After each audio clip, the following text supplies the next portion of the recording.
Hello everyone. Kadalasan na tanong ng mga pollution control officer kung papaano yung proper labeling to comply with the requirement of DNR Administrative Order 2013-22. Well, nandoon naman nakasulat yung prescribed proper label for our hazardous waste contained in a container, especially Chapter 6.2 page 41 ng DAO 2013-22. Para ma-appreciate natin yan, let's have an example ng label.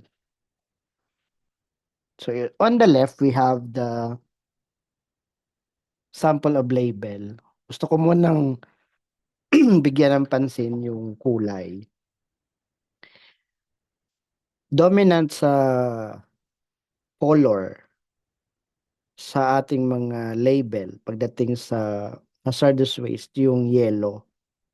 At yung background niya ay black at lalong-lalo yung text ay black in color. So itong yellow black na to, ina-attach natin ito sa ating mga container ng hazardous waste. Visible dapat ito sa tumitingin, lalong-lalo kahit sa 5 metro na layo. At kadalasan merong 20 by 30 centimeter. Ang content doon sa label, nahati ito doon sa dalawang information. Yung waste information and the generator information. Tama naman nga, kung maglalagay ka man ng label sa container, ibibigay mo kung ano yung content. So, ano yung waste na kino-contain nung container. So, let's say sa isang plastic drum or metal drum or fiber, ano yung laman nito? So, dapat nandyan sa label, waste information. At isa pa doon sa content nito, kung sino, saan galing itong waste na to. So, yung ating generator information. So, kadalasan, pagdating sa waste information, we need to provide yung classification ng hazardous waste. So, meron tayong mga medical waste dyan. Example, infectious or pathological waste. Yan yung ating classification na mababasa nyo naman yan sa table 2.1 ng DAO 2013-22. We can describe kung anong klaseng waste yan. And importante yung assigned hazardous waste number na doon sa ating table 2.1 ng DAO 2013-22, ang mga infectious or pathological waste ay may waste number na M501. Ang nature ay solid, siguro nga yung laman ng container, like meron itong mga sharp. Common naman yan sa mga medical waste. And yung catalog, which is doon nagmula sa TRIC or TRIC, toxic, reactive, ignitable, corrosive. So naka-assign dito ang toxic. So, part sa waste information, kung nakadikit ito sa container, yung volume, like kung ito ay in tons or sa pagkakataon metric ton.